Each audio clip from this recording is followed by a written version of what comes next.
Since the merger of Childs and Templeton elementary schools was approved, the Monroe County School Corporation has gone full steam ahead, putting together comprehensive plans for how the merger will work. But how do parents feel about this upcoming change? Isabella Vesperini has this report. It's the first day of school for MCCSC students. For Childs and Templeton kids, this could be their last year attending their prospective schools. The proposed Childs and Templeton merger could send kids grades pre-K through 2nd grade to Childs and grades 3rd grade through 6th grade to Templeton starting next year. People wanted to know about the implications of this merger, so we talked to parents to see how they feel about it. When there's a concentration of poverty in classrooms, it makes it really difficult for kids to learn. Rose's kids will be in 5th and 7th grade next year, so transportation will not be a problem for her family. But she does think a more diverse classroom will greatly benefit her kids. More balance in the classroom just creates a more stable learning environment. I want my kids to interact with people from all different walks of life. Rose thinks this merger was long overdue. Promoting socioeconomic equity in the classroom will help kids learn and listen better.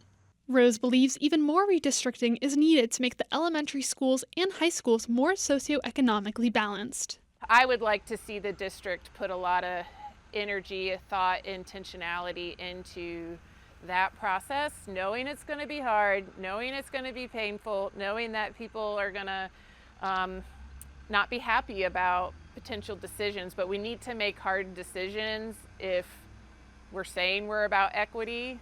Going forward, Rose thinks MCCSC should increase communication with parents and make details of the merger clear and easily available. We need some time together. There's a lot of heat and tension around this merger, and it's happening one way or the other, so let's all, put in our best selves and become something new together. Child's parent Danny Raymond had other things to say about how this merger will impact her family. I am cautiously optimistic that this could be something that is good for our community if the merger is done right. Raymond has 2 daughters who attend Childs. Lydia is starting 1st grade this year, and Nora will be in 4th grade. When the merger is effective next year, the girls will go to different schools and potentially take 2 different school buses, which isn't convenient for Raymond.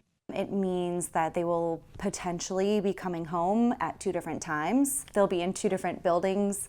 If one of them gets sick, it means I potentially have to pick them both up from 2 different places. Raymond's daughters aren't happy about going to 2 separate schools either.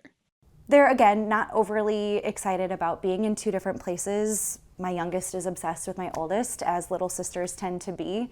As all kids are, they're a little nervous about change, but I think they're not freaked out. They know it's going to be okay at the end of the day. Raymond doesn't think merging Childs and Templeton is the best way to address inequity throughout the entire corporation, but it is a start.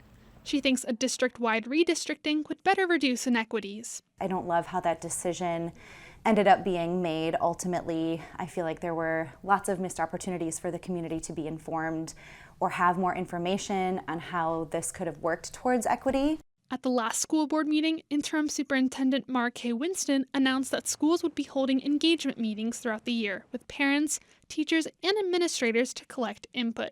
MCCSC's plans went live on their website last Friday. For Indiana News Desk, I'm Isabella Vesperini. The next community engagement meeting to discuss the merger will be August 13th for Templeton faculty.